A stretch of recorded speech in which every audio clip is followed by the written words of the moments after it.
Then Casey, I think we can get started. Make a motion to open the meeting. So moved. Thank you. Can we call a vote? All those in favor? Aye. Aye. Opposed? I don't think, do we have to vote for that? I'm still learning my Robert's rules.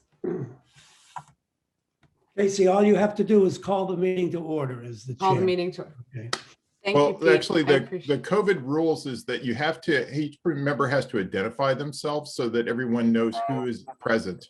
And so that's why they do it often as a roll call vote. Okay. Okay, it's not Sounds good. essential that it be a roll call vote, but it's just a simple way to do it.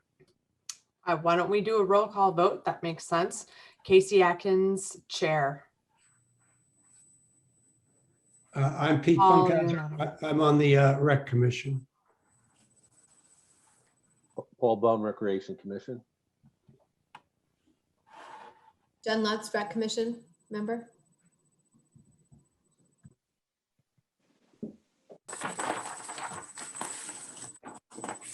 I think that's everybody. I'm Anna McEwen. I'm the Director of Recreation.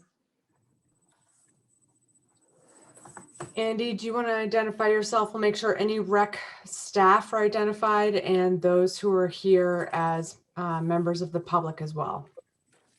Andy Dutton, BD Center General Manager. Did I miss Paul Grasso? Is he not in attendance? It's not here. I Okay. don't see him right now.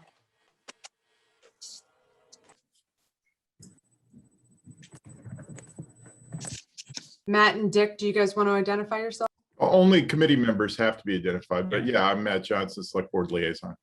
And I'm Dick Jameson, Finance Committee Liaison.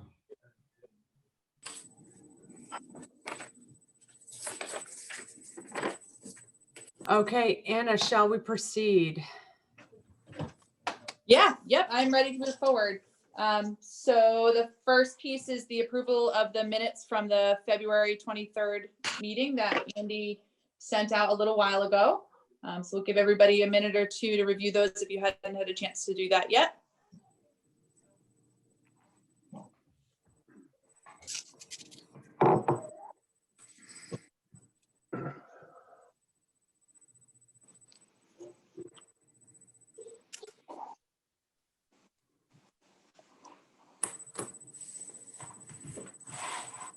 And then when everybody's ready, we can make a motion to approve those minutes. I move to accept the minutes as written. I second. All those in favor? Aye. I Aye. And for roll call purposes, Matt, is the protocol that for each vote, we do a roll call? That's right. All votes need to be roll call votes. All those in favor, aye. I will start. Casey Atkins, aye. Pete Funkhauser, aye. Jen Lutz, aye. Paul Baum, yes. All right. Great, thank you. So the next order of business, we have a special guest. We have a couple guests here with us tonight, but one in particular that's very important to the Recreation Department. Thomas Grehan is on the call. And this year, Thomas is the recipient of the Maureen Taggart Community Service Award.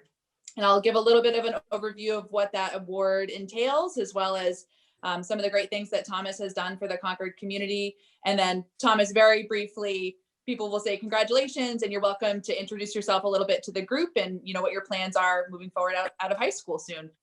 So the Maureen Taggart Community Service Award was established in January of 1985. Given in honor, Maureen was a dedicated Concord Recreation Department employee for many, many years.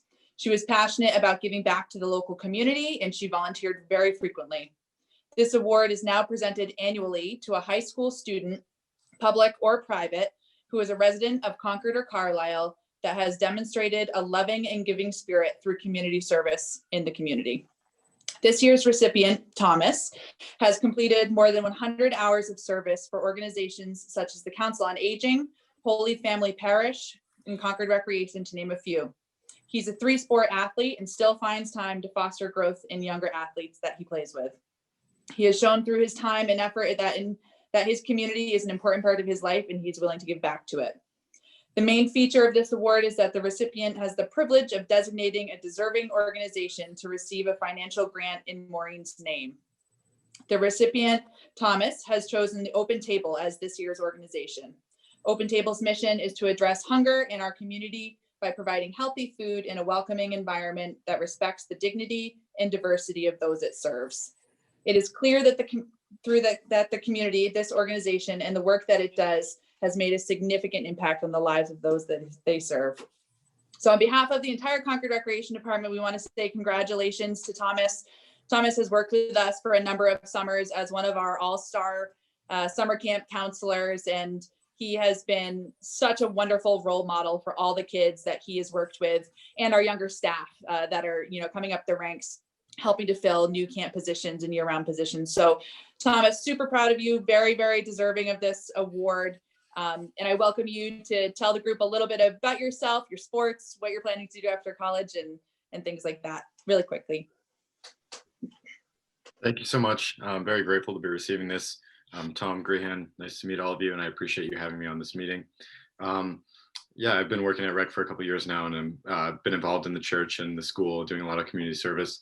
I'll be playing football at Johns Hopkins University next year, and I'm hoping to go pre-med and hopefully one day become a surgeon. And yeah, hopefully staying involved this summer as well. I'll be working at a camp again this summer, and thank you very much again.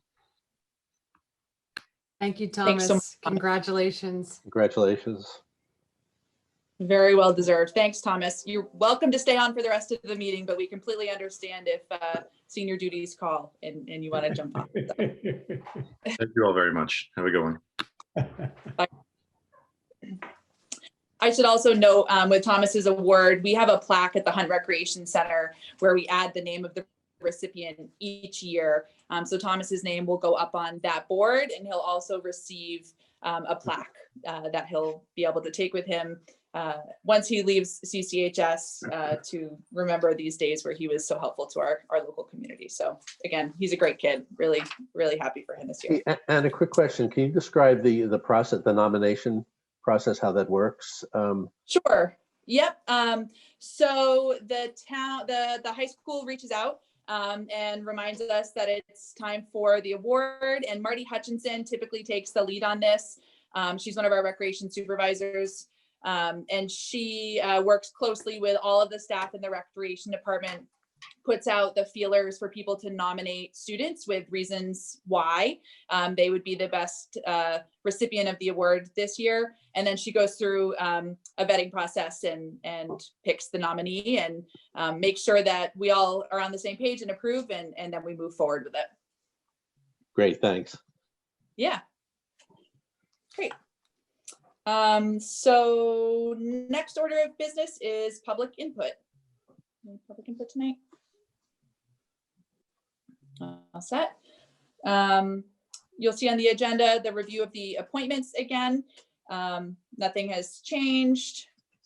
And then we'll jump right to the department updates, and you'll see on the call tonight there's a number of new faces. Pat Nelson and Peter Fashilis are here on behalf of the Concord Middle School Building Committee, who's going to give us a brief presentation on the status of the project, so everybody is aware of what's going on, and then we'll have a discussion afterwards as a commission. So I will, without further ado, I'll pass it over to you, Pat. The screen sharing should be enabled if you wanted to have someone share a screen or anything like that. So I'll let you take it away. Yep, let me just first introduce who's here. I am a co-chair of the Middle School Building Committee. Peter Fashilis is our newest member of the Middle School Building Committee, who's just come on and joined us.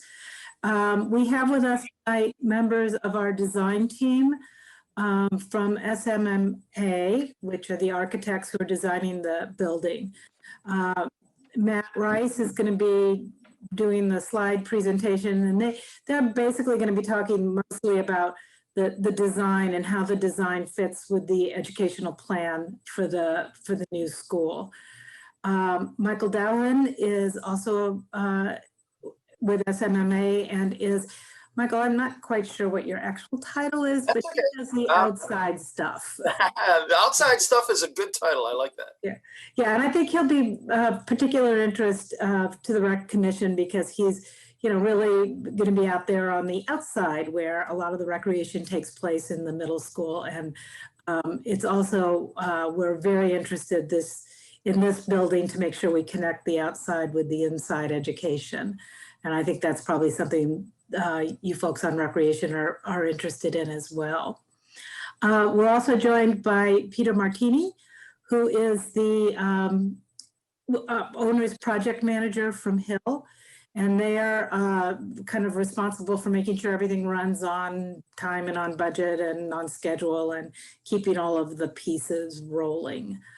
And have I left anybody out?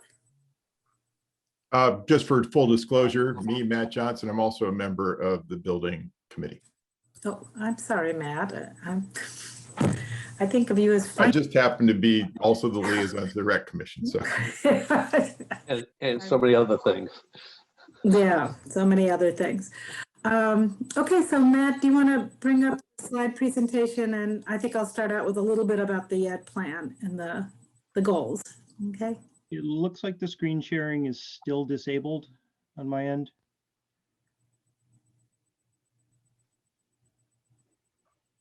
Let me fiddle. Sorry.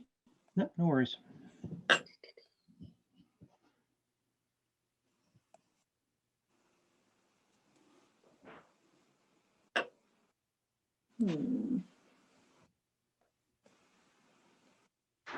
How many times do we do these meetings and it's still, let's see.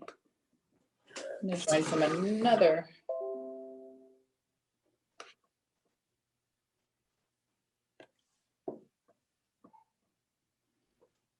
Sorry about this, everybody. That's right.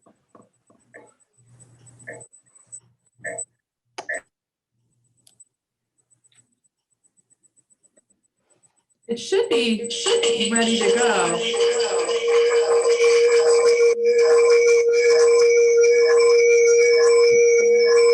You're gonna have to mute one of your devices.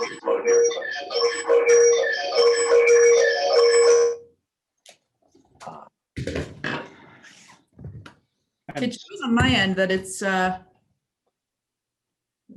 Yeah, I'm getting the message that says host disabled, participant screen sharing still.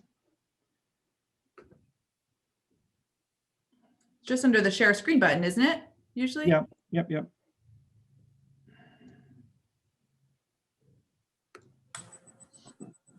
actually, often it's in the security settings in the top left corner, this shield, that you can pick the options that let other participants share.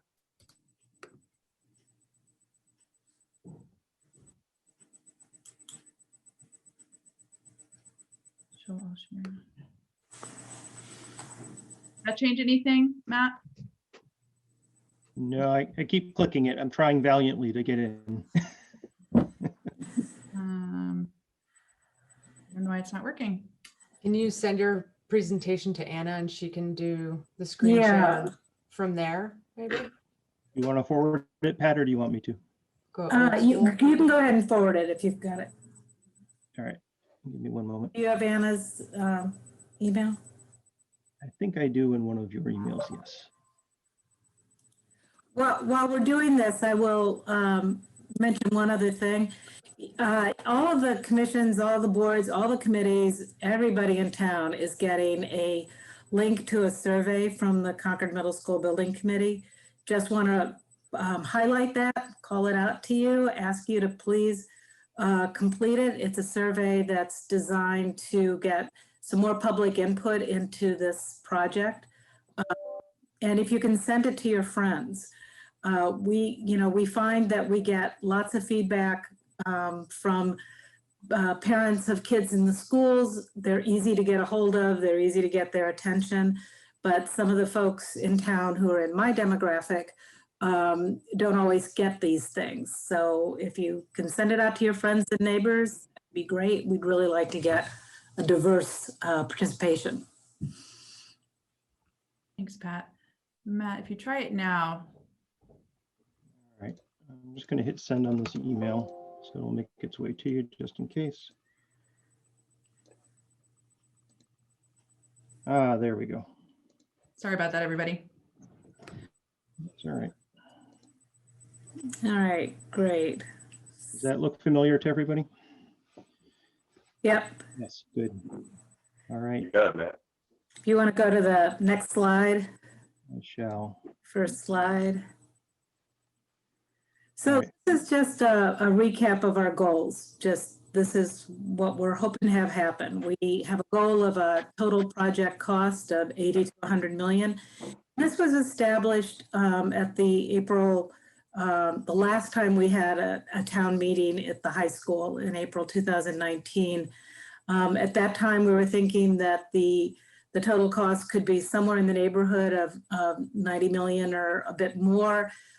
We understood at that time that the more years that passed, there'd be escalation on the cost of the project, and that over a couple of years, it could come up to 80 to 100 million. And that's pretty much where we're at right now. The goal is to replace the 2 middle schools with 1 combined middle school. Those of you who've been in town as long as I have, you know, we've been trying to get there for a long time. So we're very excited about having this combined middle school with the grades 6 to 8.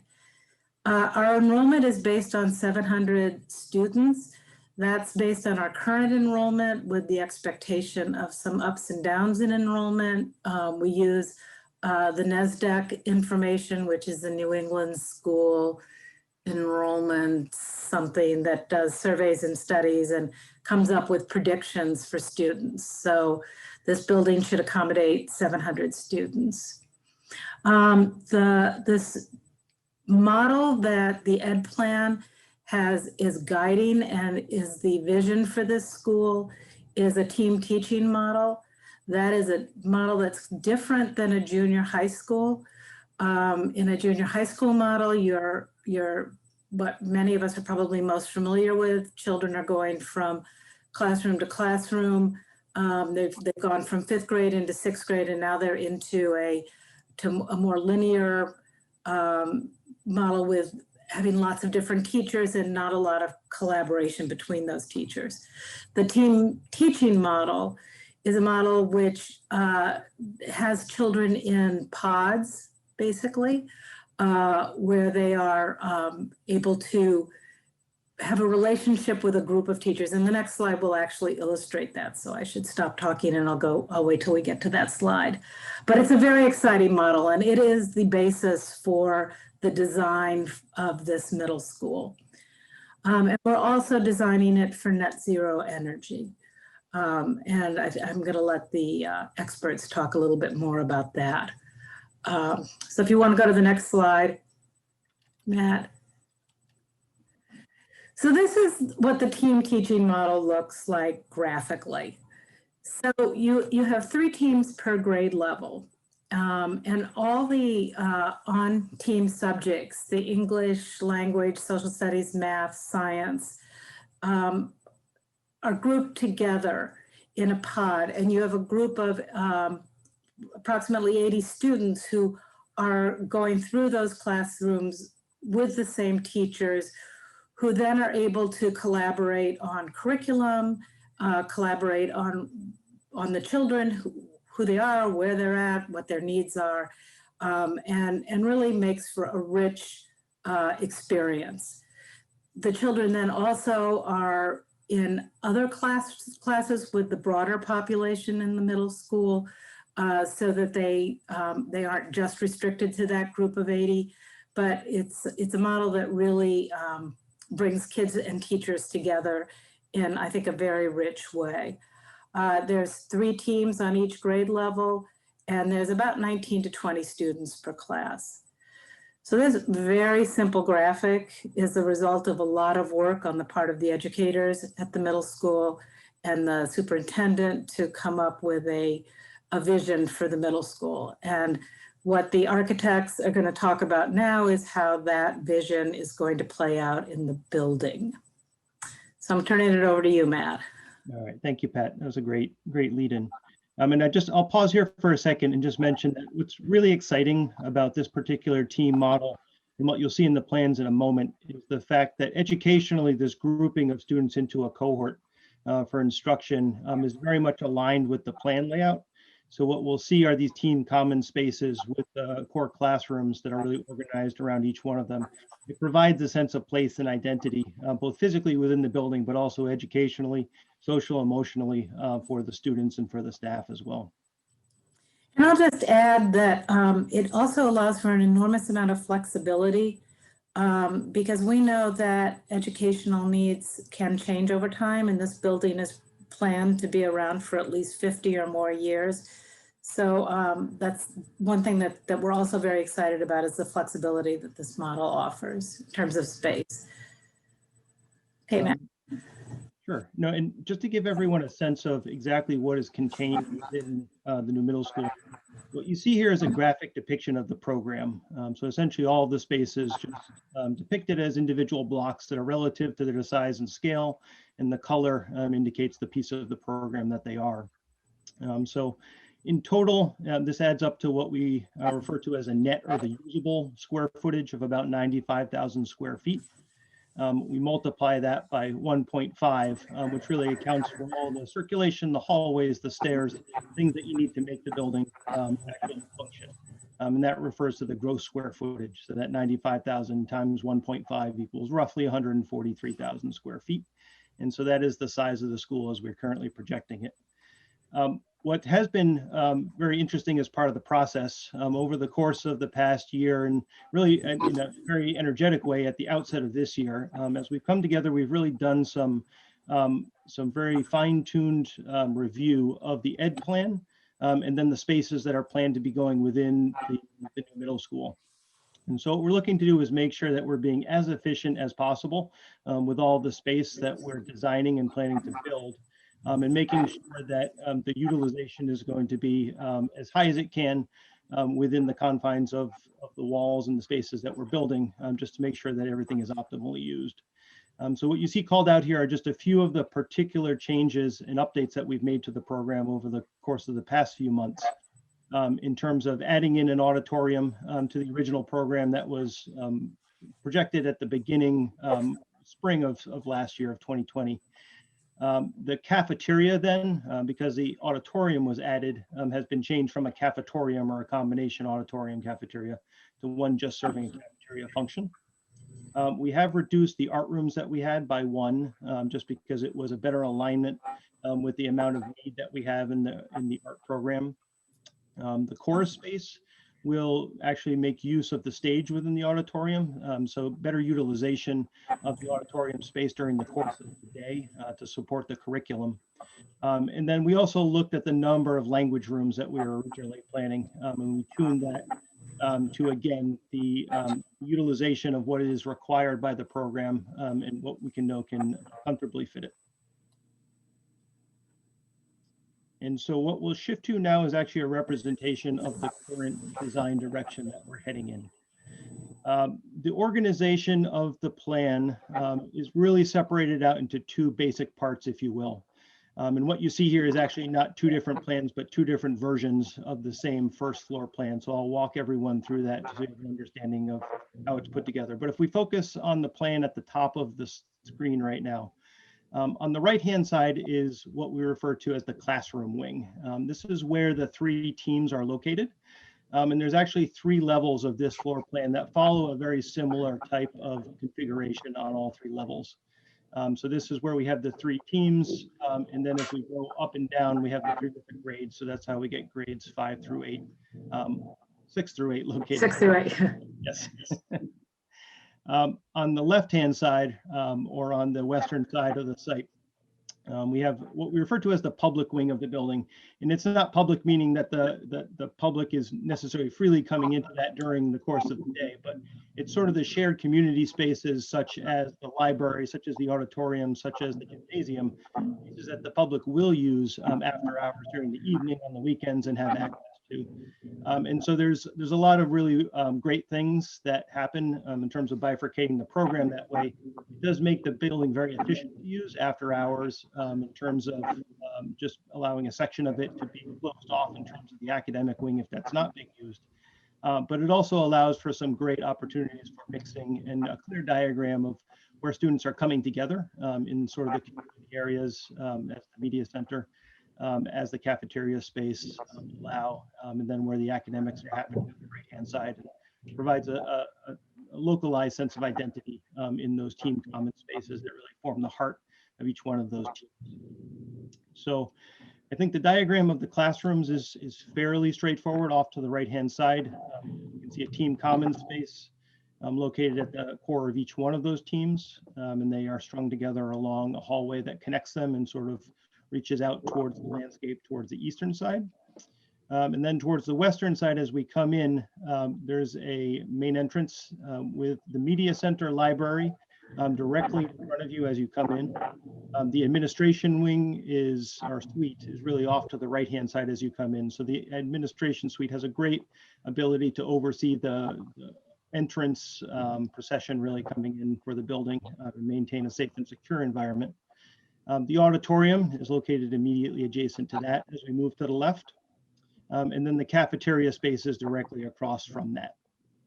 And as we move further to the left, we have music spaces that abut the auditorium and can also be used as a green room functionality off of the stage to really sort of supplement and amplify the auditorium functionality.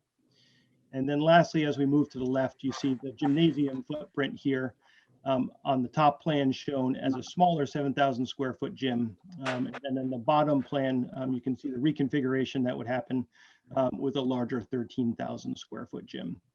But the locker rooms and supplementary PE spaces are really located immediately adjacent to the gymnasium in either scenario, just to provide ease of access back and forth. And then we have various support functions that abut that in terms of supporting the kitchen to the cafeteria, as well as service maintenance activities as well.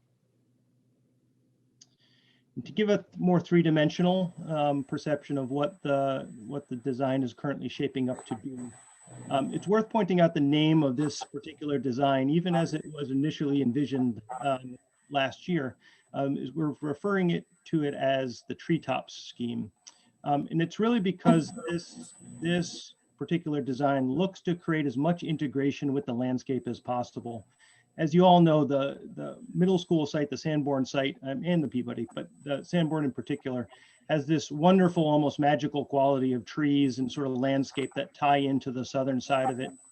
There is a steep slope that's integrated in with the existing tree cover that's there. But it's really a wonderful opportunity to try and increase the connectivity between the school itself and the programs that are there and then the surrounding landscape and environment. This is seen as an opportunity to create and reinforce the notion of stewardship of the environment, but also just provide that connection to the outdoors that is just so critical in terms of modern education. And so surrounding the building itself are certainly the recreational fields, the athletic fields, but also outdoor learning environments as well, outdoor classroom that we will have the ability to spill out into and have opportunity for instruction outdoors as well as recreation. And in a moment, Mike will give you a better sense of how the site is going to operate and all the various components of the site. But let me just reiterate here, because I think it's easier to see in 3 dimensions in a lot of ways, that on the right-hand side is that classroom wing, 3 stories that form the classroom wing. Then on the left-hand side is that community or public wing that creates or houses all of the shared amenities. As you move in from the site, there is actually a bridge element. So we enter onto a mid-level. So we're entering really onto level 2, even though it's the ground level. And on the classroom wing, we actually drop down 1 level and we raise up 1 level from there. And by doing that, we're able to nest the building down into the landscape and into the hillside and create that type of relationship. It also allows for the main entrance as it comes through to really slide underneath the bridge element that connects the 2 sides of the building and is really another great opportunity to just reinforce the connection to the hillside beyond, to the wooded area beyond. And with that, I will advance the slide and let Mike talk a little about the site plan configuration. Thanks, Matt. So the bill, as Matt mentioned, was just talking about, the building is very smart. It's very compact. It's very intuitive. And what we're trying to do is create a site plan that matches the intuitiveness of the building. So when we started thinking about the site, if you can think back to those blocks, those different colored blocks that Matt was showing a few minutes ago, we developed the site a lot of this in the same way, and sort of tried to cluster elements together so that there are a discrete set of spaces throughout the entire site that don't sort of commingle with other spaces. So you can see kind of the building, like Matt said, has sort of a heart to it, right? Where the main entrance is, the administration, the media center, the bridge. That's sort of the heart of the building. And what we wanted to do is really draw people to the heart of that building. But we also wanted to keep everything, like I said, as separate as possible. So as we started sort of creating a landscape, sort of like a party for this, what we realized is that we would have the ability to sort of take all the circulation, parking, bus drop off and pick up, all kinds of movement like that through there. We'd really be able to cluster that around the more public side of the building, where the gym, the auditorium, the cafeteria, and everything is. And we were able to fit all of our parking in there. We were able to fit all of the 18 buses through there. And just sort of sliding things around and moving around, what we were able to do is sort of come up with this sort of slice that cuts through the landscape and sort of leads and connects everybody right into the main entrance. That slice is really important because not only does it create a really interesting entrance procession from the students, the majority of the students are bused here, there's 18 buses. The majority of the students will have this really wonderful, beautiful entrance procession into the building every day. But what it also does is it allows us to create a really discrete edge condition. And on the opposite side of that edge condition, in the more sort of quieter area on the side of the bridge where the classroom wing is, that allowed us to then place all of the new athletic facility elements, keeping it green, as much green as possible, all on the other side of that slice. Right now, the current plan is to sort of create a really beautiful landscape buffer along that slice, along that edge, that procession into the building, almost like feeling like we're pulling the existing forest right through under the bridge and then bringing it all the way out to the road. And that buffer will be able to create like both a visual, we're hoping a visual and a sort of sound buffer between the parking and the fields, but still having enough proximity to them, of the parking to the fields, so that they're still usable. In terms of the field program, so we had a lot of discussions with the athletic director, coaches. There's been a lot of budget discussions. We did, a year ago, we did some preliminary budget numbers, figured out where we were. So for budget reasons, for accessibility reasons, and for a few other different reasons, we've made a decision at this point to leave the existing lower fields. We're going to completely leave them alone as is. There's a small undersized girls field, hockey field down there, and a girls softball infield down there. We're going to leave those as is. As of right now, they're not part of the project. What we're doing at the upper fields and the location where the existing building, existing parking is now, we're able to fit, in terms of program, we're able to fit 3 really nice brand new elements. When we were talking, right, basically minimum size soccer fields on the site right now, sort of in the location where the parking is going to go eventually. In discussions with the athletic folks and the athletic director, they expressed an interest in having 1 maximum size soccer field rather than 2 minimum size soccer fields. So what you see there that Matt's pointing around is a max size regulation soccer field, about 80 yards by 120 yards, 240 feet by 360, and that's really the max size. So we can accommodate that here. For girls softball, we'll be able to accommodate a regulation size girls softball. 60-foot base paths. Probably I think what we're showing there is a pretty deep field. We're showing like 235 feet foul poles. It could be anywhere from minimum of 190 up to as much as 235, depending on what the directors end up telling us they want. Full backstop, full cage in front of both dugouts, but not fenced all the way down the lines, and no outfield fence as of right now. That could happen in the future, though.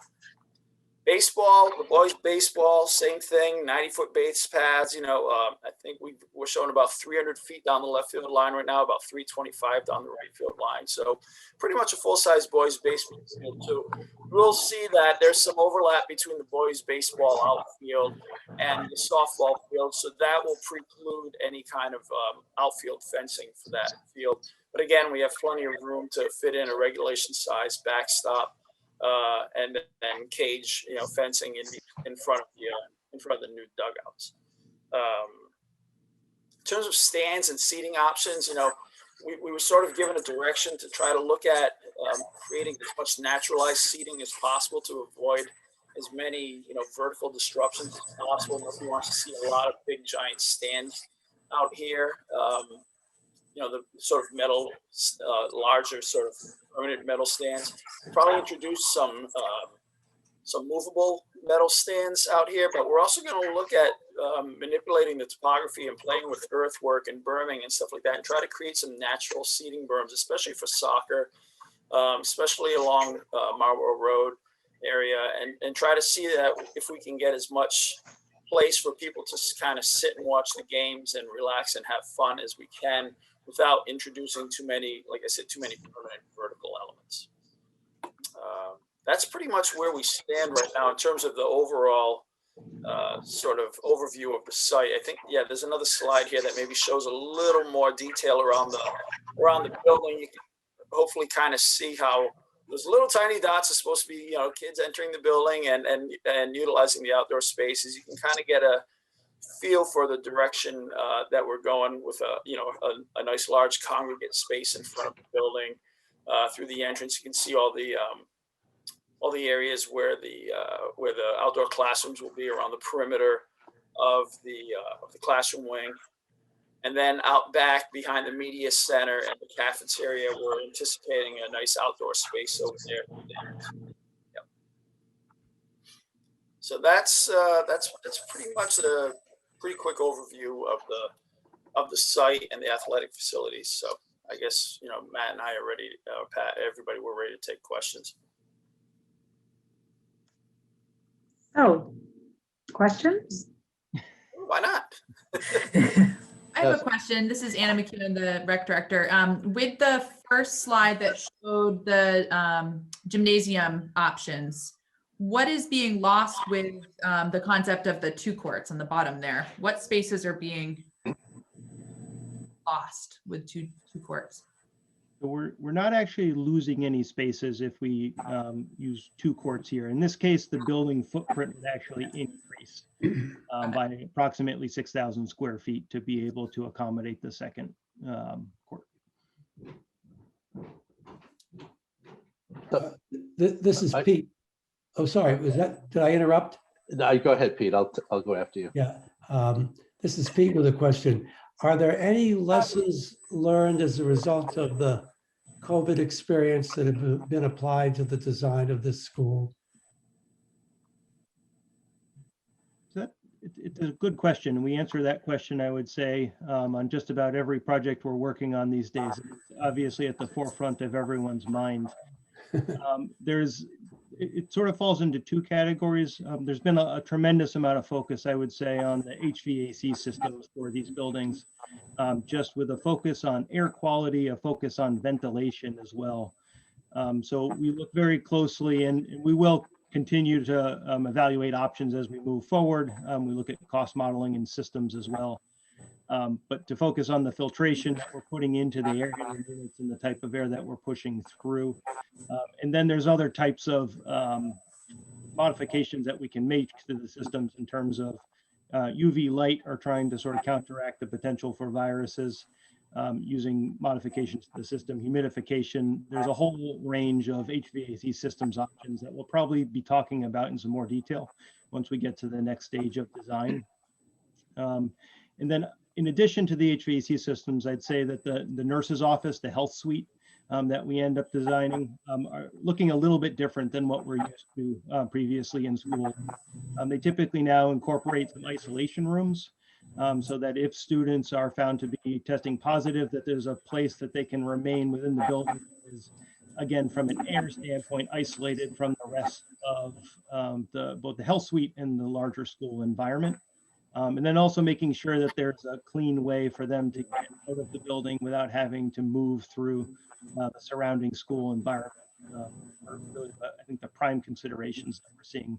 The one thing that we're not doing, I would say, is having a knee-jerk reaction and pulling away from the type of 21st century learning that is really hands-on and collaborative, and things that are really at the core of the ed plan that the district and the school have come up with. Because at a certain point, kids need to learn how to work together. I mean, that is the way that the world works.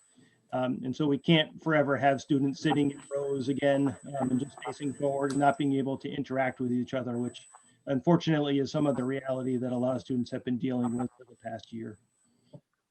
Thank you. Yeah, I so also, I have I a- think it's fair to say, Matt, that the flexibility of the spaces in the ed plan would lend themselves to, if we got to another situation like we've had this past year, if you need to change the configuration of your spaces or the number of children that are in a space, there's just more opportunity for that than in just a single classroom. Certainly, yeah. The thing that you don't see here necessarily represented in the plans is that within the team cohort, many of the walls between both the classroom spaces and out to the team common space are envisioned to be operable. So we have the ability to sort of grow and shrink the size of the learning environment to potentially accommodate students if there is a more stringent spacing requirement that's needed. They do have the ability to sort of flex and grow. I think that's a great point, Pat. Hi, so this is Paul Baum here. I have a three-part question. So bear with me, related to the indoor facility, the indoor gymnasium. So first of all, the survey you've been sending out is great. It's really, you're acquiring a lot of information. Related to that, where are you on the design, on the options? So there's an option here between 7,000 square foot gym and a 13,000 square foot gym. Is that still to be decided? And this, I'm just wondering how that'll be decided. So that's part one. Do you want to go through all three questions, or do you just want to answer? Okay. Well, I'll do. The second part is the fiscal impact, because I know, look, the Recreation Commission is certainly interested in these facilities, but we also are mindful of the fiscal impact and on the town, on the tax base. And I know that's kind of included in your survey. So that's the second question, the fiscal part. The third question is on use. So this is school facility. You mentioned early on that sort of after hours or weekend use, you were implying more of a community input. Has that been decided how that will occur, how that's managed? Because the school facilities be made available to the community, including, I assume, the recreation department. So design, fiscal impact, and sort of the use of the facilities. Some of this may be premature, but I'm just I'm thinking of all of them. Sure. Pat, do you want me to go, or do you want to? Yeah, why don't you start with sort of where we are with the design, and then I can fill in if there's, or if Peter has anything he wants to say. Yeah. Sure.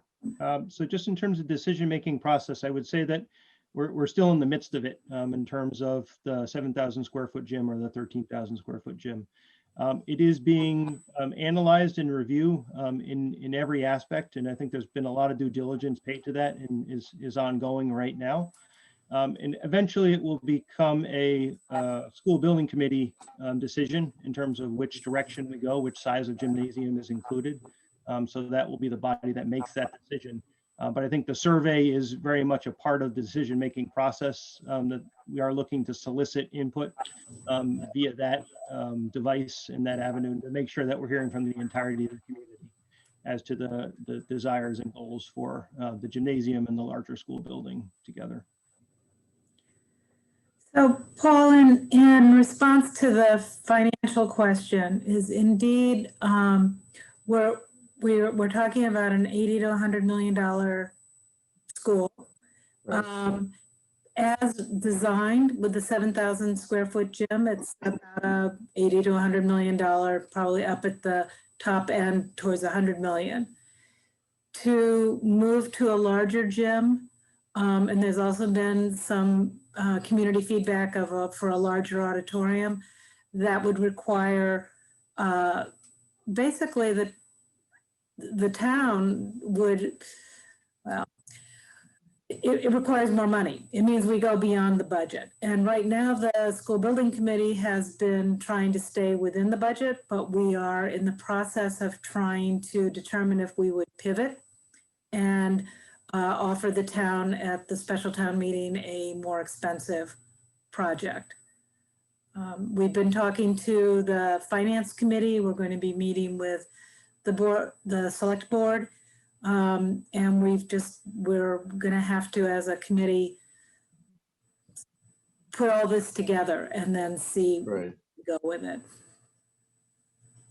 That's a pretty mushy answer, but no, but I understand. I kind of sense that from the survey questions. But thank you for that. And on the last question, I think it seems to me as a principle that you've talked about the community use of at least the indoor, maybe the outdoor recreational facilities, is that a principle that is sort of built into the whole concept here? Yes. Okay. Yes. Yeah, that's implied. Yes. Okay. And one of the ways that the building is designed is so that you can cut off the community spaces from the rest of the school building. So that's being taken into consideration. Right, Matt? It is, yeah. And I would even add, Pat, that we will look for opportunities even within the community wing, if you will, off onto the left-hand side. If there's opportunities to subdivide that so that only certain sections of it can use. So for instance, is there a way of securing that?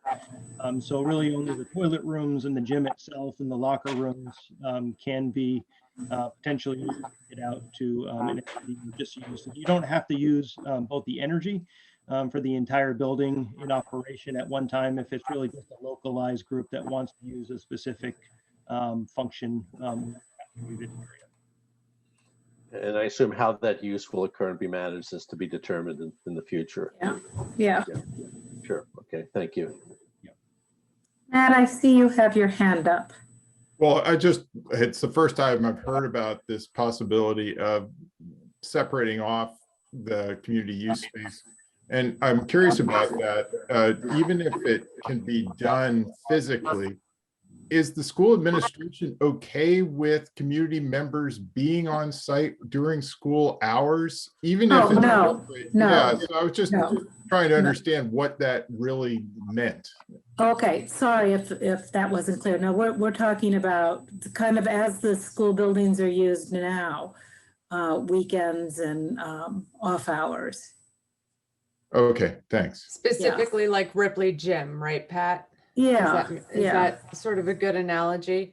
Yeah. And Pat, with the difference between the two gyms and the choice that the community, that the committee needs to come to and that they're seeking input on, with a larger gym floor plan of 13,000 square feet, does that then take this project out of the running for SBA funding, or are we already completely out of the running for that? Because I believe that was, I'm getting my town meetings mixed up, a 2019 town meeting.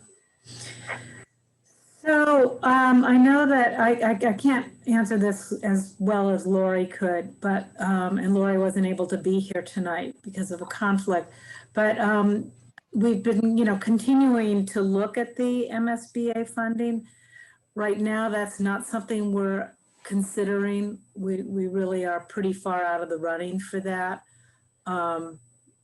So that's the best answer I can give. I don't know. Peter, I think that makes sense. Can I jump in? Yeah.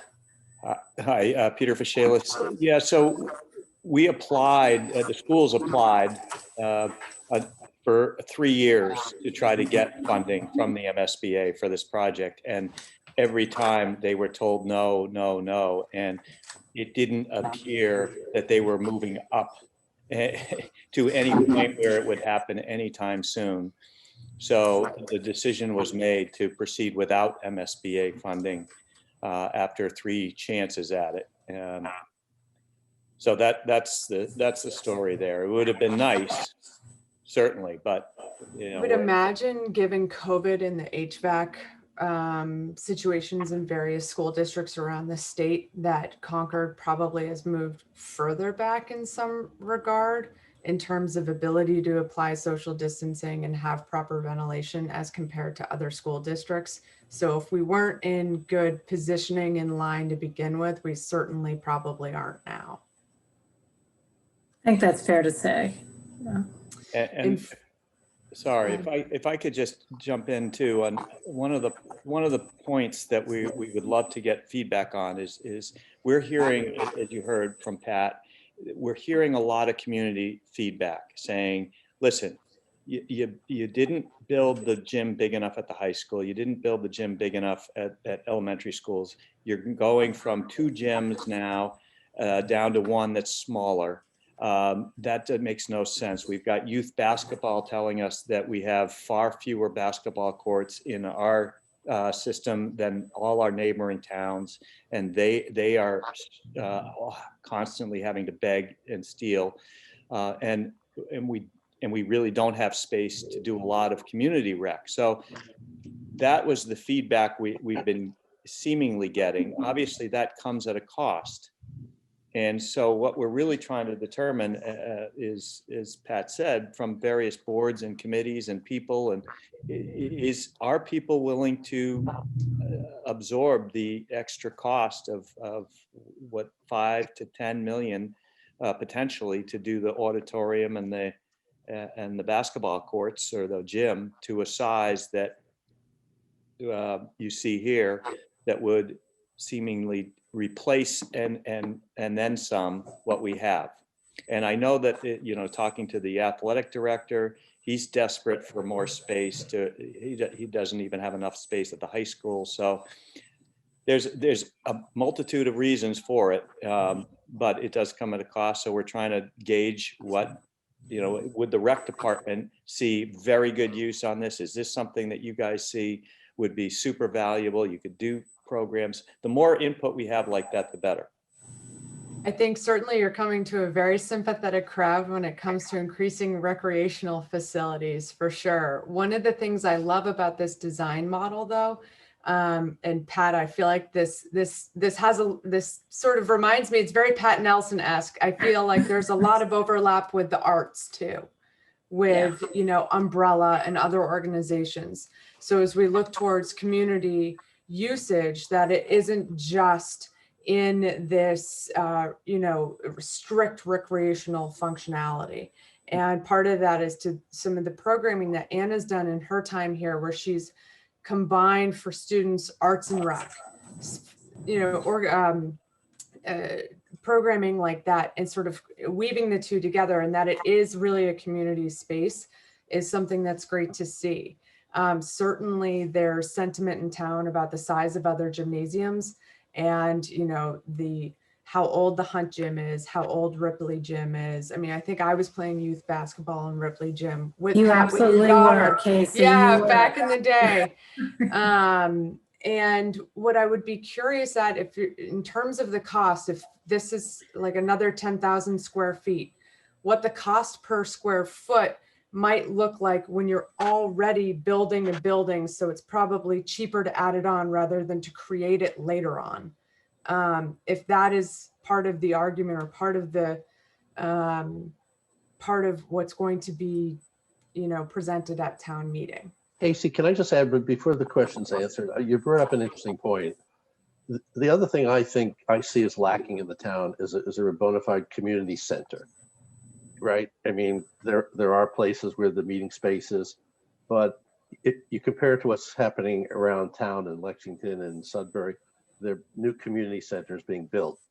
To the extent that there are aspects of this that could service as not only as a recreation center, but as a community center, I think that it adds to the excitement of the project. I'm not, Peter, I'm not to tell you how to kind of sell this better, but, you know, to the extent there are spaces here, that meeting spaces and art spaces that, as Katie said, the community can use. I wouldn't call this a community center per se, but it is a hybrid. It is a recreation community educational center. And I see that as a real benefit. Matt, do you want to, or Peter Martini, you want to say anything about the sort of the incremental cost of expanding the gym versus building a? Right. Well, it's talking about incremental cost at this point is a little bit of a risky thing. Right now, the budgets have all been based on a square foot basis, and we're going to continue to fine tune the estimates as the design gets done. So right now we're doing an analysis on square footage. We're just taking the square footage that the gym would add and multiplying it by the square feet we have now for the analysis. That said, of course, it is an incremental cost to some extent when you do it, and to plan the building and the site so that you'd have sort of an area where you could expand later is a very hard thing to do. And I think the decision to go or not go would really be now, because it will be much more costly to do it later. And then you're impeding upon the site as you planned it.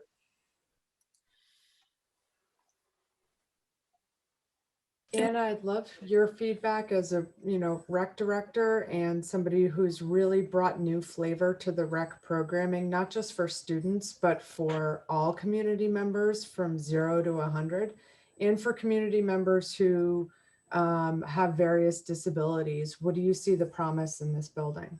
Yeah, absolutely. So I love the plan. I think it's beautifully thought out. I think having access to spaces like this is going to be extremely important moving forward. From the recreation department's perspective, I don't think we could ever have too much gym space in town that our community could access. And I think specifically the uses at a space like this for after school hours could impact and positively affect those that don't go to school in these four walls. So we're seeing a large increase of adult sports programs right now. Nighttime, they want to play from 9 to 11 p.m., things like that. So having access to a dual space would allow us to expand a lot of programs if given the opportunity to share that space.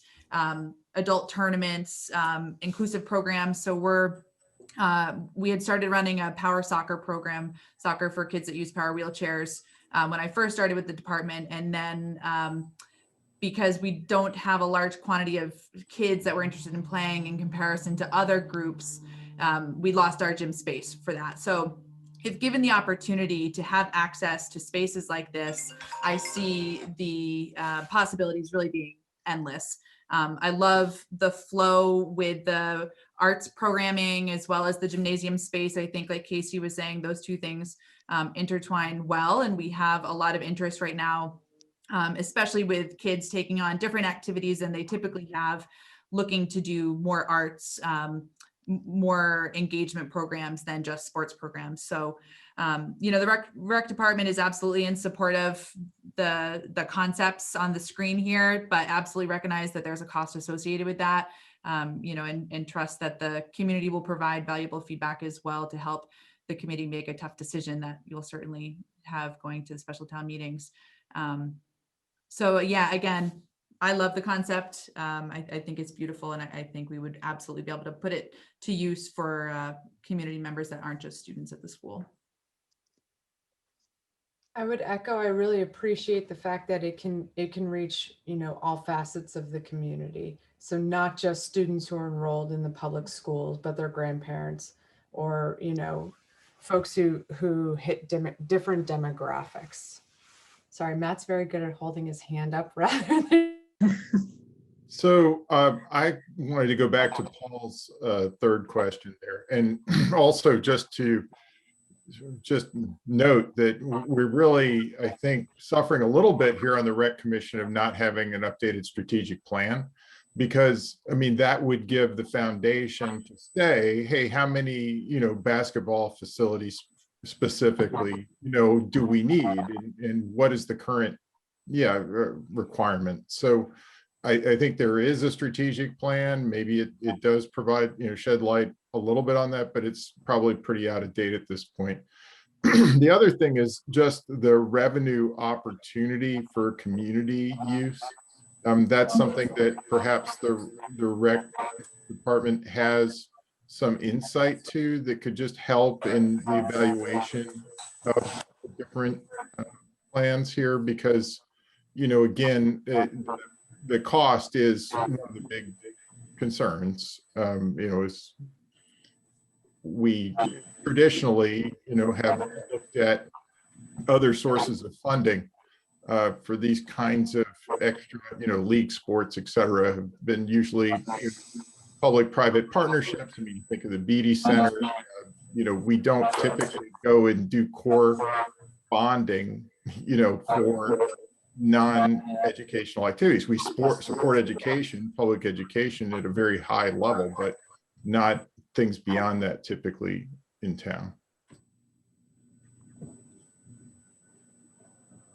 Yeah, I think the recreation department and the deputy town manager would absolutely be interested in having discussions on ways that we could, support and create some streamlines to help offset some funds. I certainly can't speak to that level necessarily, but in terms of what we're currently able to do with gym spaces, because there's so few spaces that we have access to, typically our programs take precedence. So outside user groups that might want to come in and use our spaces for rentals, vendor run programs, things like that, don't have the opportunity right now because the spaces aren't available.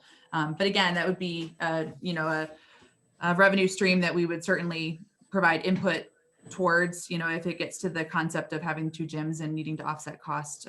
We would be happy to sit at a table and have discussion about that.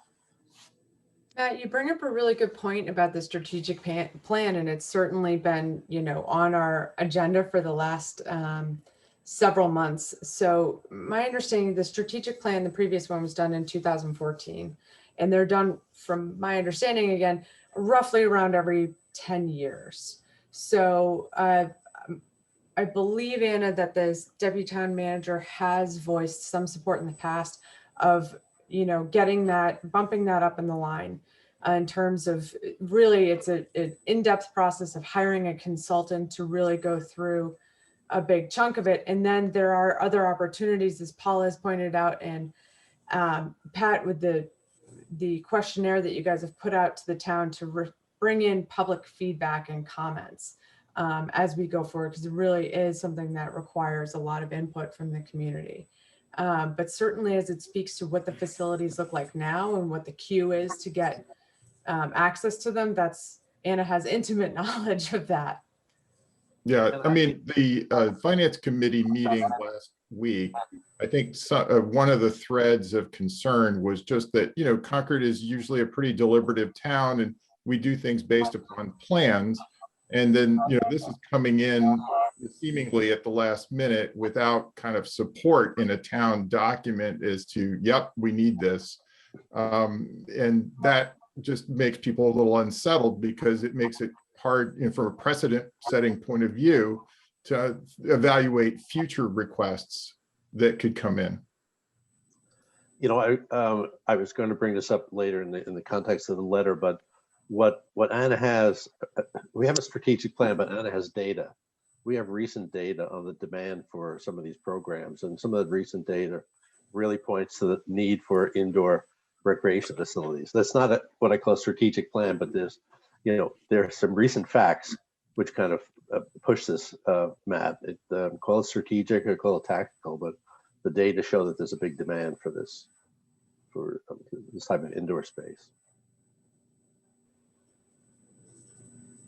So Matt, as you were mentioning in terms of feeling like some sentiment in town that some of this is coming at the last minute, meaning the option for increased square footage for 2 basketball courts and a larger auditorium, correct?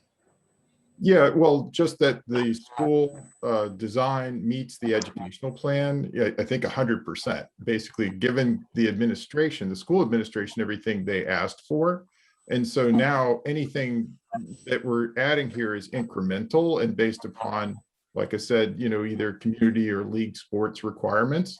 And that, since there's not a foundation in the education plan for that, it means that you kind of need to look elsewhere at, well, where is the other source for this requirement other than people sending letters?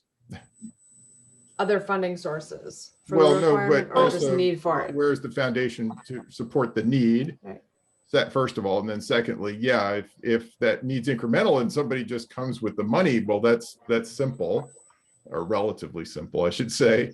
But if they're coming with the need and you can kind of have a demonstrated need, then perhaps there's some other way to, justify the funding. But without that, it's hard, at least for me personally on the select board, and I can't speak for the select board here, to say, okay, this is different, I guess for me, what's interesting, and I'm recalling the initial conversations about the approving the money to create the plan, and sort of being comfortable as a community to move off of going for SBA funding, knowing that you could have more creativity and flexibility as a community to meet community needs and not just school needs. And so that's really, and I say this as a parent of children, so I certainly have got some stake in the game here, but the way that building is set up to completely be able to be allocated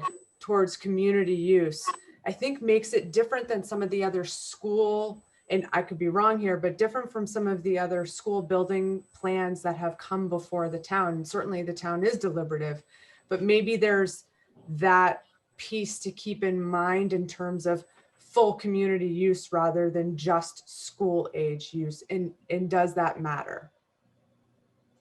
Yeah, I think you also have to recognize that, the superintendent is kind of caught from a number of angles, right? There's no question, would the educational program benefit from additional space?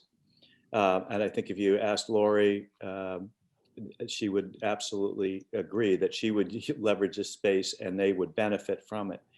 The problem is we're bumping up against a budget. And so certainly as a superintendent, you're trying to balance those needs.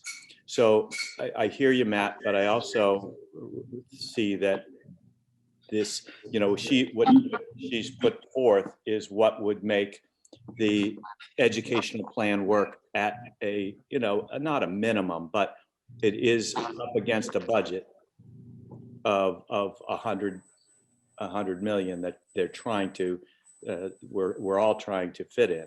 So I think that you need to take that into account as well. Matt, back to your comment on strategic plan. Yes, we do need an update, but even if you go back to the Recreation Department's plan of 2014, there's specific mention of additional indoor recreation facilities in West Concord specifically. That was articulated even in that plan. That's helpful, and actually it'd be great to kind of zero right in on that if we can. Yeah. I found it. It's there. I'll tell you what page it's on. All right. Thanks.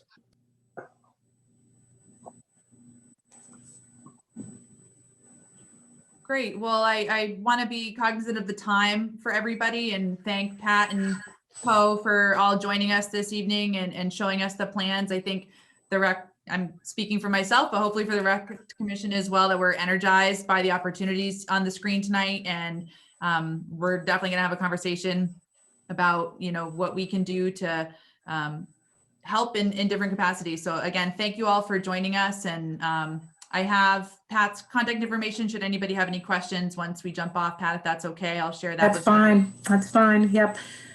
Thank you for having us. Thank you. We're delighted to be here. Peter helped make this happen. Thank you. Yeah, thank you very much.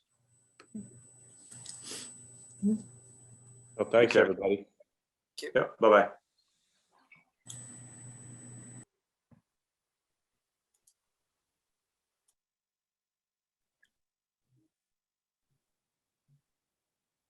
Here we all are.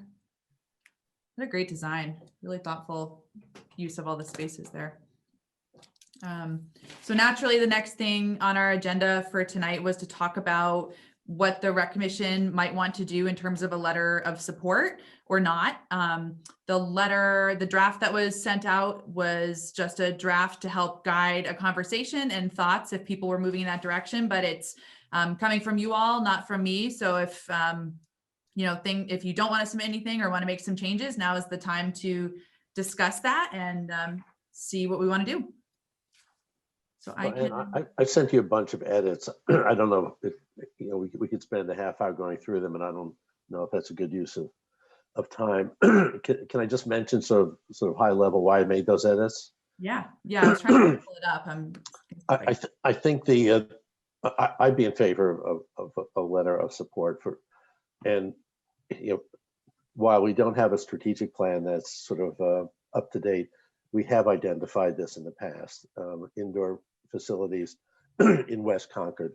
So this is strategically, we've had our eye on this sort of thing for a while. I think the letter itself is too long. I think it takes a while to kind of get into the we support thing. There's a lot of preamble about the recreation department, which so that was shortening that aspect of it.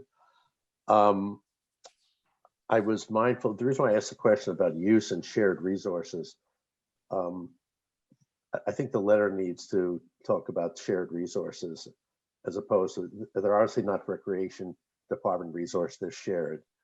It's after hours. So I think a little bit more on the sharing, because the primary use of that space is for educational purposes and the ancillary after hour parts of that. So there's a little bit of editing on that. And then I reordered a little bit, but I shortened some of the things about the rec department and its goals, because I think that's pretty clear. I think we ought to kind of cut to the, after a short introduction, just get right into it, that that there's a demand for indoor recreation, that the demand exceeds the availability. You have some good data in here, whether we want to refer to the strategic plan or not, I guess we can, but you have some good data and you know that the demand is increasing. And for me, that's good. There was some data too in the strategic plan that spoke to people's interest in having more access to indoor space, but it specifically referred to it for walking. And it was in the like 30% range. So I didn't include that in here, but it is in the strategic plan. If you haven't taken a peek at that document in a while, there is definitely data in there that supports a need even in 2014 for more indoor space for a variety of different reasons. Yeah, on page 38 of the old strategic plan, and there's a bullet. It's a great bullet. And I'll just read it quickly. It says, while the need for additional gymnasium space did not show much of a deficit on the level of service standards, this was discussed in the public input sessions as a need for more open gym. Staff members have commented that there's a great need for additional gymnasium, perhaps in West Concord, so that there's a balance of resources. Mm-hmm. So there's a toehold of that kind of need in the old plan. I think if we wrote it now, it would be a little bit more, very specific. Hunt Gym is overloaded. The demand is high. We need more space. Yep, I completely agree. Yeah. So that's the nature of the edits, and I reordered some of those bullets to put the youth. If you look at the next page, I put the. I think Casey, you're right. This is a multi-generational opportunity for the recreation department. But in the listing of the bullets, I put the youth part first because it's, after all, it's a middle school. Mm-hmm. I do actually think we want to go community first, Paul, because I think that's where there's going to be lot of. I'll leave it up to you guys what the order should be, but I'm mindful it is a school facility first and foremost, and then I'm sorry, I redlined a bunch of stuff that I thought was good, okay. but not needed for. Sometimes these working documents with the track changes is almost more overwhelming than. I know, it looks messy. Paul, you don't like pickleball? It's like one of the hottest things. No, I did. I put it in a bullet. I just took it out of the paragraph. No, it's in there. Yeah, absolutely. Hey, what the size of Hunt Gym versus the gymnasium there? What is that?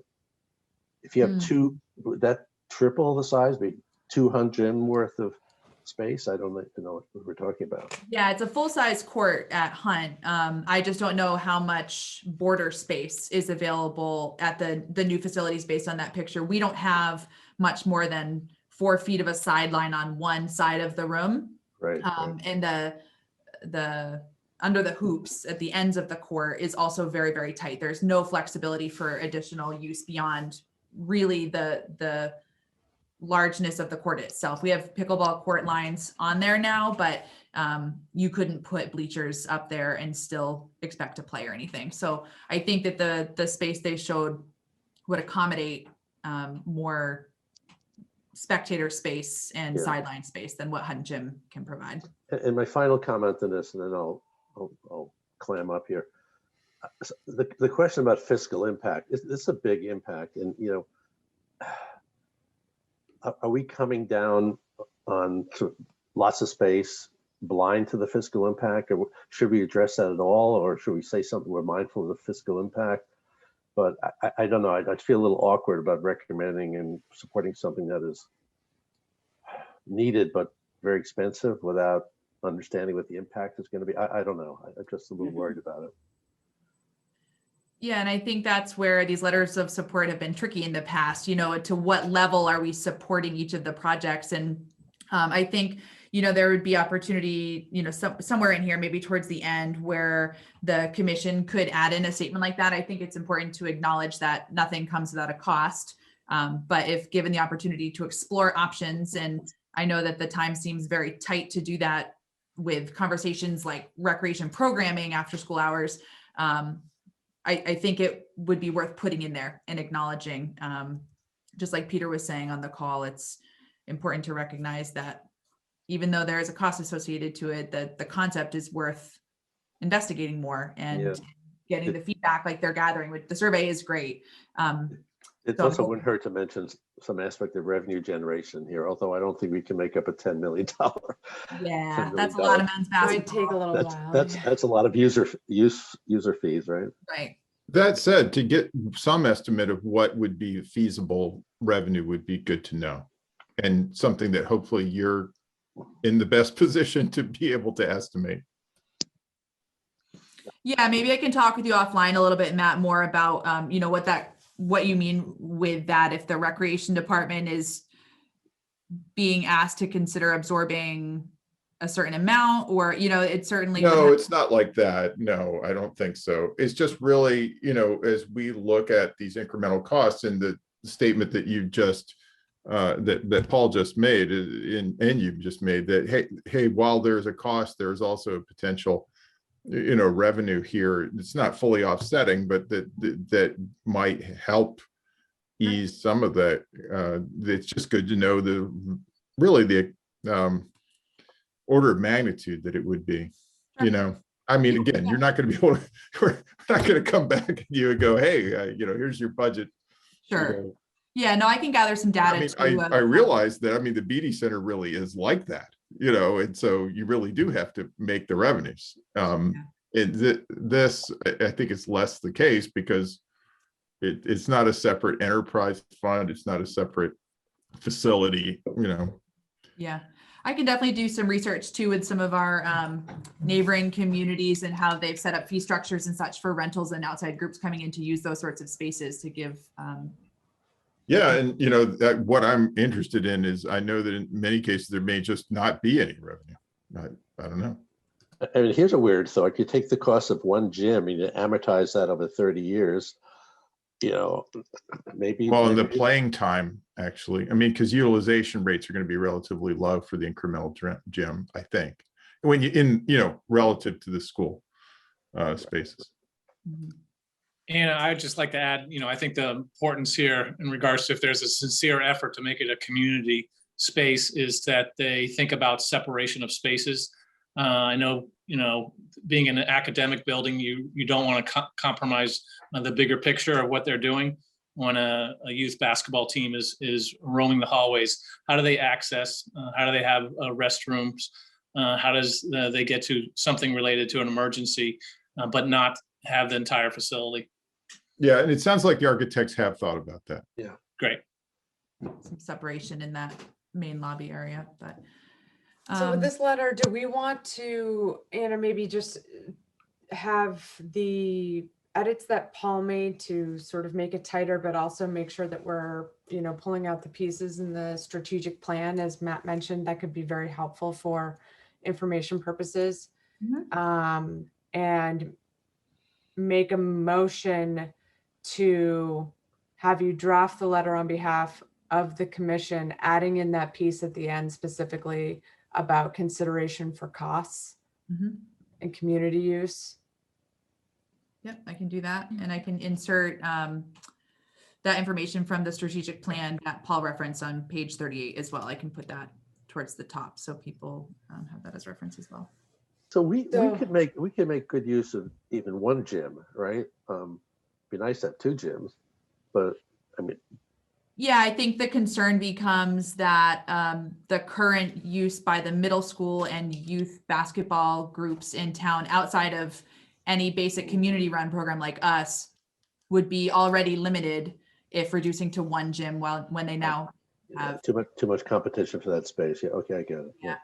That's what I've understood as one of the biggest concerns with Anna, there's one other thing that would be great if the rec commission could weigh in on, because, you know, there isn't just the 7,000 square foot and the 13,000 square foot options. There's also the 8,500 square foot option and the 10,000 square foot options that I've seen. And so what impediments or opportunities do the intermediate options present relative to going all out with the 2 full-size courts? Got it. I don't know off the top of my head the square footage of, say, a pickleball court within a basketball court, but I know that the full-size regulation spaces that they're suggesting with the 2 courts would allow, again, for those competitive league-based adult sports groups to play, and other women's basketball, things like that, volleyball as well. So I can look at some of the square footage. I don't know that information well off the top. Yeah, I think that they do state the dimensions of the courts, the cross courts, in the cases of, you know, the sub 13,000 square foot options. Okay. Yeah, because as you can imagine, you know, there may be some happy medium here. Sure. Yep.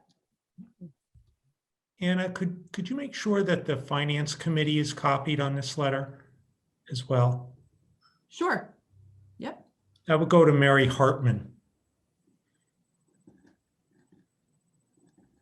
And I would second Matt's desire to you know, if you could estimate revenue streams that would come in, and the finance, well, I think what the finance committee would want to know is your estimate of demand for these spaces. You know, are you going to keep these spaces busy, or will those spaces be kept busy in your estimate between your programs and any other outside community programs?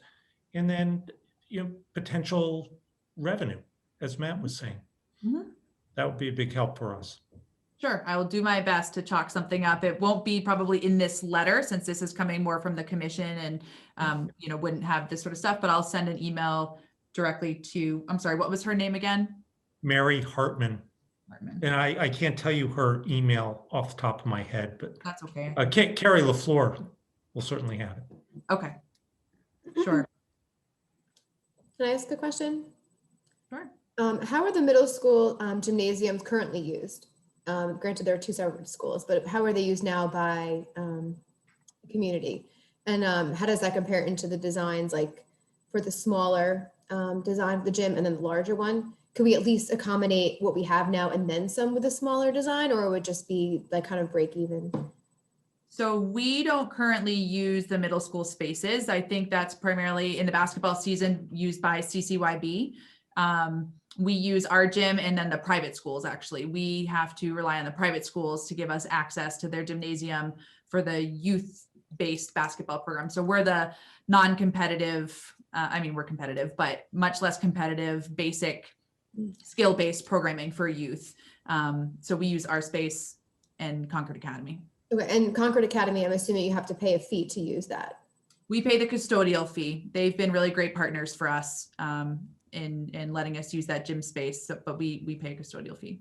Okay, so then when the new middle school building is built, you won't need to use Concord Academy anymore. Will you at least you'll be able to do, you'll have enough needs for that program to be run at the middle school, and then additional, or? Yeah, of course, we'd love to be able to rely more on town property and town facilities than on the private schools. And, you know, with a year like this, that opportunity changed dramatically. So we ran our youth basketball programs, much different than they usually are, but we didn't have access to the private schools at all. So, I think this year was a wake up for us to continually, be good stewards in the community with the private schools, because we're pretty dependent on them, Concord Academy right now, to have a successful basketball season. I think if given the opportunity to expand program options, are, like I said before, the adult sports in particular, Concord's a very active adult community when it comes to sports and exercise and health.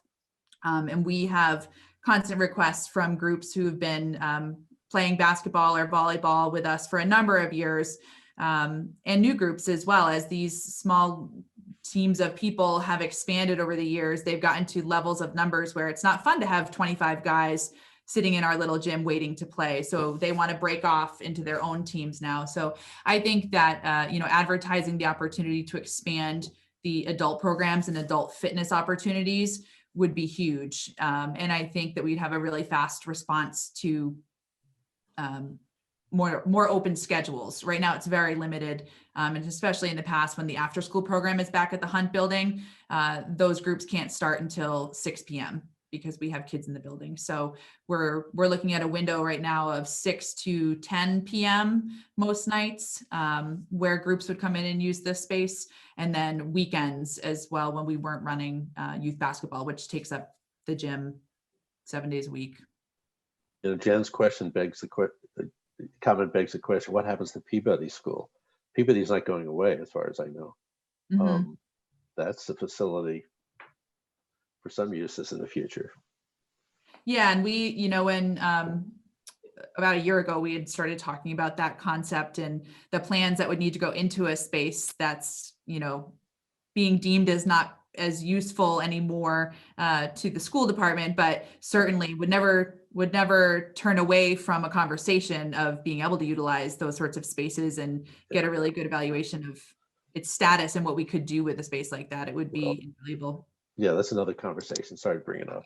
The time is late, so sorry. So it sounds like I'll use the adjustments that Paul has here. I'm going to add in that the consideration of cost is, we're certainly aware of that, and also the statement from page 38 of the strategic plan. And then I will send it to Casey to sign as the chair at the bottom here. And then will be sent to the Concord Middle School Building Committee. And so I think we'll need to make a motion for you to do that. So I can make the motion. Would anyone like to make the motion for Anna to make these amendments with Paul's edits and the additions that she discussed, and then have it signed by me, the chair, and sent on to the Finance Committee, the School Building Committee, the Select Board, and other interested parties? Is that a motion? That's a motion. Okay, I'll second this. Great. It's a long one. Sorry, Anna. No, that's okay. All right, let's do a roll call. I, Casey Atkins. Paul Bohm, yes. I, Jen Lutz, yes. I should say yes. All right, I will get that taken care of this week. Thanks, everybody. Thank you, Anna. And again, very aware of the time. We'll kind of move quickly through these other pieces to get off of here by 9 o'clock at the latest. Just wanted to give an update on staffing. So everybody saw Kate's email not too long ago that I'm now the recreation director. I'm working with Andy to hire an aquatics director in place of what was our BD Center program manager. That's at the forefront of our priorities right now. The BD Center is really hurting with staff, and this aquatics position would be huge. It will be an aquatics director position. It's a title change. from what we had before. And we're hopeful that the candidates that will apply for the position will come in with a level of experience and expertise that potentially wasn't attracting people with a program manager title. That job is posted right now. It closes on the 1st, I believe, right, Andy? And we're going to move through the process with the hopes of hiring a person by May 1st. Andy's been working on the levels of interviews that we'll be going through, and there will be Recreation Commission involvement. I want to say at this first Zoom interview, Andy, is that correct? Not the phone screening? Yep. So actually, we'll do Zoom phone screening next week with myself, you, and TJ, and then Casey and Ryan Orr from facilities comes on board for in-person interviews, ideally the week of April 12th. And then we'll go to the final interview, and Kate Hodges will be involved in that. Great. So that'll be huge for us. This person is going to help oversee swim programming at Emerson Pool as well as White Pond. We're really getting creative for FY22 with expanding our swim lesson programs beyond the walls of the BD Center. And we're really excited to have this person hopefully join our team by May and start expanding those programs at the beach and at the pool this summer. Programming updates. I'm going to let Andy go first, but I do want to note we're in the process right now of finalizing our FY22 proposals that will be presented to the town manager next week. Andy's been super helpful working through all this with me and showing me some of the ropes of his budgets up there. So we're hoping that that'll get approved next week with the town manager, and then we'll bring those drafts to you all at the next meeting so you're aware of what will be a town meeting in the warrants. So Andy, if you want to do the BD programming updates. Yep. So as we've been out without a aquatics person for about 2 months, it's been all hands on deck. It's certainly been a nice education for us all as we get up to speed on managing lifeguards and the swim programs. We've started our swim programs and other programs this week. Pretty vibrant on the pool side, between aquatics classes for adults to swim lessons to kids to our otters team is back. We've got a solid 12 instructors working with swim lessons. We've got 158 kids involved. So pretty happy with all those good numbers, we'll say. On the group exercise front, it's been slow. We've lost a little bit of facility access at Church Street with some office changes over there. People still hesitant in regards to spacing. Our online is only so vibrant, we'll say. But we hope to, again, sort of pick it up as we get more and more people comfortable, vaccines happening, all that good stuff. On the facility front, we've got a couple good projects that are just wrapped up. The cameras that I spoke about in the past are online, able for us to view and record and manage. We just got through a couple annual inspections related to the building. Our elevator, all important stuff, and continue to have nice support from facilities when it comes to managing our boilers, our pumps related to pools, a lot of moving parts. So a good team effort with their crew, Ryan Orr and company. The last thing is on the membership front. We've got a good uptick, we'll say in the last month since we last met, up about 56 members right now. We're seeing it on the 65 plus adult area and just plain old adults. With it, that covers all, annual, 3-month and our recurring ones. But a good effort, I think, on us just, getting the word out as far as who we are, the fact that we're open, the fact that we have, programs that are COVID, we'll say, friendly and managed in that fashion. So in general, we'll say a good little time period for us, but certainly looking forward to the spring. And as the state regulations continue to ease up a little bit, Andy will be able to get closer to normal. And that's how we've planned our budgets for FY22. Right now, we are looking at opportunities to reintroduce that 10 punch pass. You probably remember hearing that. That's been on hold during this whole process. So Andy's going to be working with TJ to come up with a time period where we're comfortable easing back into that. That'll be a new process of reservations for people that aren't necessarily lengthy membership holders. And we just want to make sure that we're continually aware of our membership and making sure that they're comfortable in the space and not feeling crowded. But we're definitely looking forward to reintroducing that 10 punch pass and getting some of that revenue flowing again.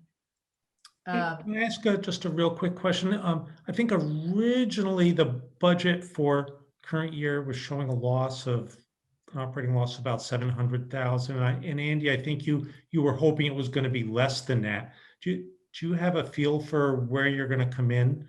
Yep. So yeah, we just did the projections for FY21. It's going to be in the 600 range. So we're pretty close to that. I know that, we didn't do capital expenditures this year. I think there was some savings there. We had the general fund transfers not happening. So that was, good news from the town manager's office. Okay. And next year, right now, the projection is looking better than a $600,000 loss, but still significant. So we're going to get really creative with programming and, membership pushes and rental pushes and things like that to try and help offset some of what is a natural loss going into the start of this. And what about the capital spending, though, keeping the facility, well maintained? How much can you put off before it starts to come back to haunt you? Yeah, I mean, we looked at it that we were also closed for 4 months where we didn't have wear and tear as far as locker rooms and hallways and whatnot. So, the put off pieces, I think was more on, some cardio equipment wasn't replaced. And with it, as we started to use that with our opening in July, it was piecemeal. And as we rotate those cardio machines around saying, yep, we only have one access to an upright bike, but we've got 4 in our stock, so we'll rotate those around. So we just haven't had that usage that I think would have initiated some of that capital expenditures. And with it, that was sort of some good news.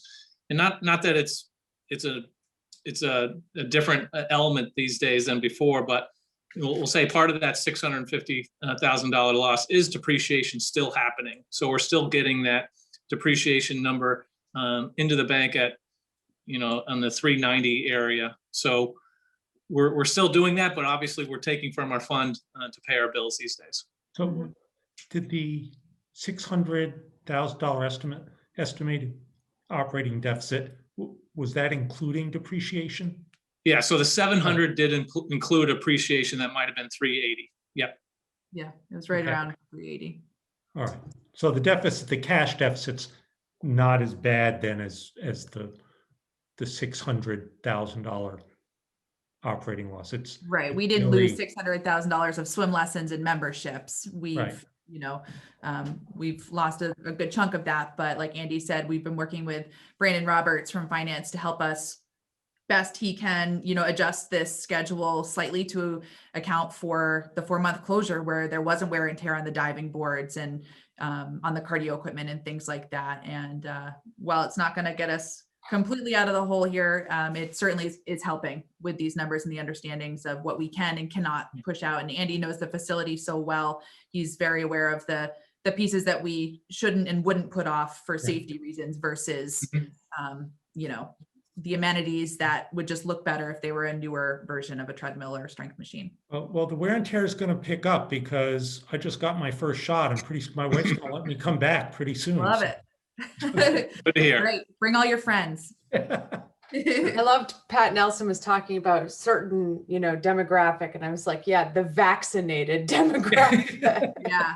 And that demographic is a large membership pool at the BD Center. So we're assuming that the start of FY22 will feel similar to right now and slow, but we're really crossing our fingers that by January, people are just excited to come back, hit the personal trainers, hit the pool, get involved at the beach outside and stuff. Well, I may have to come back twice a day to make up for all the time that I lost, so. And bring all your friends. Actually, a mailer went out for a free trial at BD. Is that right? I saw it and I had it on my refrigerator for a while and then I forgot it and threw it out. But Absolutely. You got until March 31st.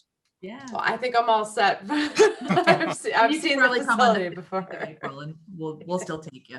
All right. Yeah, that was one of the things that we did. We didn't send out paper brochures this year. Everything was changing so much. So we instead did a small upfront cost on a postcard mailer that you hopefully all received with the gift of coming to the BD Center and getting a free workout in. So again, if you have it, bring it by. We'd love to have some new people come check the space out and see how safe and clean it really does feel. Without coming there, it's hard to imagine how safe and very, very It really, really is. I mean, people who have taken their kids there they're not members, but they've taken their kids there for swimming lessons with Laura Diamond, the PT, have mentioned that it's a lot cleaner. And, you know, from there, I have a friend who signed up for a 3-month pass. So Anna, moving on to recreation programs. Thank you, Andy. And also, can we formally say congratulations on your position of moving up to director? Give you a little 8:45 p.m. clap for that. Congratulations, well deserved. Thank you. And you know, I think certainly we are all applauding you and so glad that you're going to be leading the ship. I do think, you know, there's further conversation about what the role of the rec commission will play in high level hires going forward. Appreciate you and Andy reaching out on the aquatics director. But I know that some of those things are up and beyond your pay grade, as they say. Yeah. Thanks for acknowledging that. Appreciate it. Yeah. Happy to be here and excited to move forward. It was an easy decision with such a great team that we have. It was a no-brainer that I wanted to stay and help move things forward. So with the hunt side of the operation, we are continuing to move forward with the understanding that we're not running special events. There will not be large Patriots Day celebrations, 4th of July road race, picnic in the park, things like that.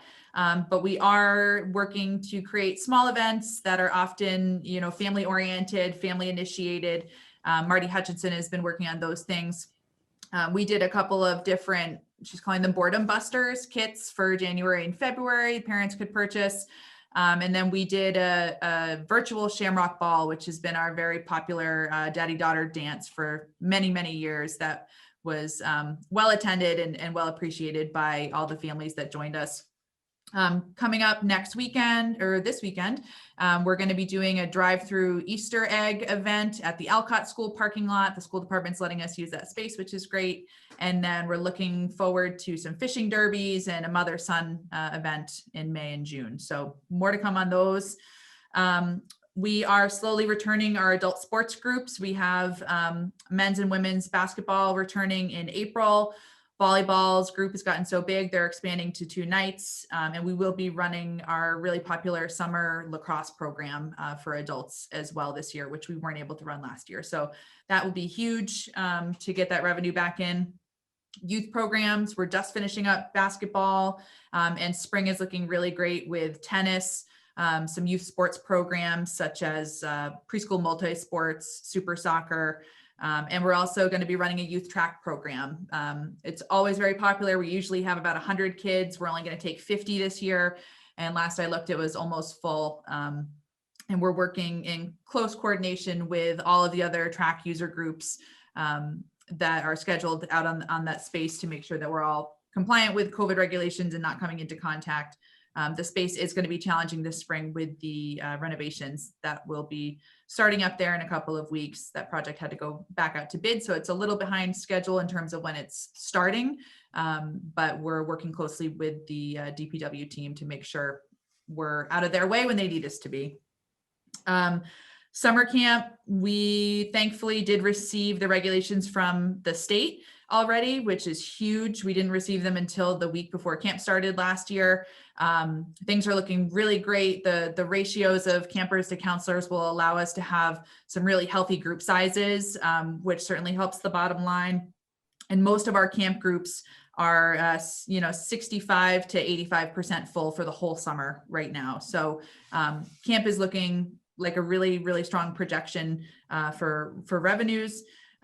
We're not seeing a huge response in the teenage program Trekkers, so that might get canceled, but perhaps there will be a whirlwind of registrations once everybody goes back to school full time and people want to get together again. The Board of Health also hosted a really nice forum for all Concord-based camp programs last week. So shout out to them. It was super helpful. The public health nurse, Trisha McGeehan, was available to everybody, and she's going to be working with us closely this summer as we'll be responsible for all contact tracing having to do with any of our camp programs. The Visitor Center will officially be opening 5 days a week, starting around Patriots Day as usual. Beth has been working hard all year to make sure we have some fresh tours available. She's selling some new advertising options for local businesses as well. And she'll be reintroducing the daily walking tours. So as you check out her website and see things on our Facebook page and stuff, that will be hopefully a new group you'll see walking around town every day at 1 o'clock is a small visitor center tour group. She also has worked in collaboration with a couple of businesses in Concord this winter, the Concord Museum and Colonial Inn, to coordinate some new tours. So lots of collaboration amongst Beth and the town and local businesses, which has been great. And then one huge change that's coming at us is, as you know, schools are going back to full day in-person learning on Monday, which directly affects our remote learning program significantly. We are in the process of enrolling students for what was our regular after-school program. So we'll continue to provide childcare from 3:30 to 6 p.m. But as you can imagine, far fewer people need help those times of day than they do starting at noontime. So we're seeing a huge hit on our monthly reoccurring revenues for those programs right now. We'll have a better idea of exactly what that will look like by the end of this week. 10 out of our 15 staff are transitioning to the schools team, actually. So the school is hiring them, which is great. So we didn't have to furlough anybody or lay anyone off, to be aides. And they're still going to be supporting students in smaller pods when and if possible. And it's been really great of them to reach out to us and work collaboratively to help assure that these staff aren't completely left out to dry as of Friday afternoon. And 10 out of 15 of the staff are going to move over to those positions, many of which will also just stay and help us from 3:30 to 6. So Lori Hunter has been a great person to work with. She is quite the fearless leader and somebody I look up to for sure. So we appreciate the school thinking of us and absorbing our staff. That's really a great move on their part, and glad that the collaboration existed also to create that program to begin with. I know I used it and many other families used it with the half-day in-person schooling. So thank you, Anna, on that. Yeah, it was great. It was a rough start, but it's been a great ending. Everyone is excited for the opportunity for the kids to go back and they're ready for it. It's just a change 2 months before the end here. So but in thinking of next year, our school year programs, registration is ongoing. It's looking really good. We're just under enrolled where we were at this point last year. I should say like February of last year, when people were registering for a school year program that they had no idea would be a COVID school year. So registration is strong. It's going to be the same after school model as usual. And we'll keep you updated in the months coming as registrations continue to increase. So that's the big programming updates. Any questions on any of that stuff? Great. Next piece is reports from liaisons. So select board. Yeah, so I mean, you've heard all about the middle school, so that you're caught up on that one. I think that the only other thing on my mind that might be relevant, and we're not 100% sure yet, is just that Concord received a little over $5 million allocation from the new federal bill, the COVID bill. So that, among other things, covers areas in which the town has had revenue reductions. So again, the town's looking for further guidance from the Treasury Department, but it might have an impact here, in terms of what's happened with recreation. So not sure, but maybe it's not only core services. I'm not sure, but it still could be relevant. So just bringing it up. Thanks. Yeah, we had been tracking all of our COVID related expenses towards a COVID account. So the town could track it and potentially we'd be reimbursed for those expenses. A lot of it was PPE. Yeah, and that part I think is pretty safely covered, but the part about just backfilling lost revenue, that's the one that's more intriguing, I think. So we'll see. Thanks. Finance Committee, Dick. As you know, I think Matt had sort of covered the main topic of discussion at our last Finance Committee was the middle school building project. So any and all help you can give us to evaluate the additional proposals that are being considered, would be a big help, which is why I asked if you would copy us on that letter. And in addition to that, the sooner you can get me your budget numbers for FY22, the better as well, so that I can explain them, with a little bit of color. And I know, okay, probably going to operate at a loss, not as bad as this year, but I need a little more depth and color to that as well. Sure. Yep, Brandon was going to try and finish all the depreciation and capital adjustments for Beatty and some personnel adjustments for Hunt. I'm going to show them to Kate on Thursday, and then with her permission, we can get them over. Okay, thank you. Welcome. And CPC, Paul is not here. And there's no public input. And the last piece under old business, I just put I wanted to talk about the administrative code really quickly. I sent out that draft document that had everybody's feedback from the last couple of meetings. If it looks good to everybody, we would make, and I can pull it up on the screen here, we would make a motion for the revisions to be sent to Jeremy in the town manager's office, who would actually share it with the select board. Even though it says it's a town manager approved position, it would go to the select board for review and approval. So those would be the next steps. We approve it, I get it to the town manager's office, they put us on a select board meeting agenda, and they review the changes and hopefully approve that. So let me pull up.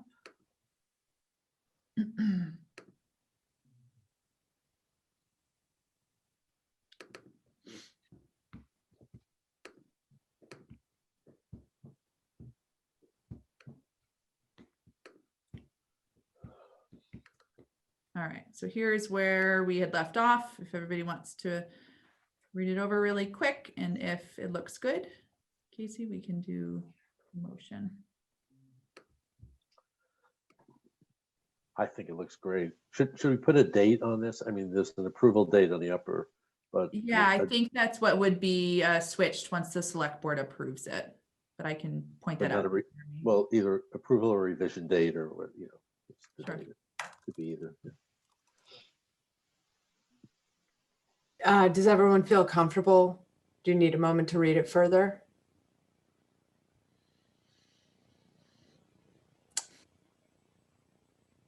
I'd like to make a motion to approve the revised administrative code.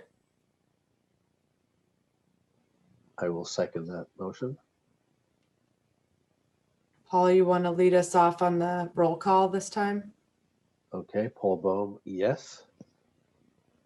Pete Funkauser, yes. Jen Lutz, yes.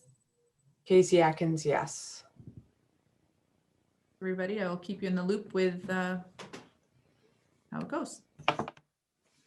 And that is all I have for the old business pieces. So if nobody has anything else, I think we could look at the next meeting date, which if we start with the last Tuesday of the month, we're looking at April 27th.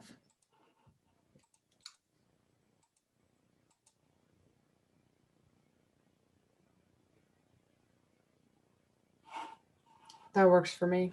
Good. That's okay with me. Same here.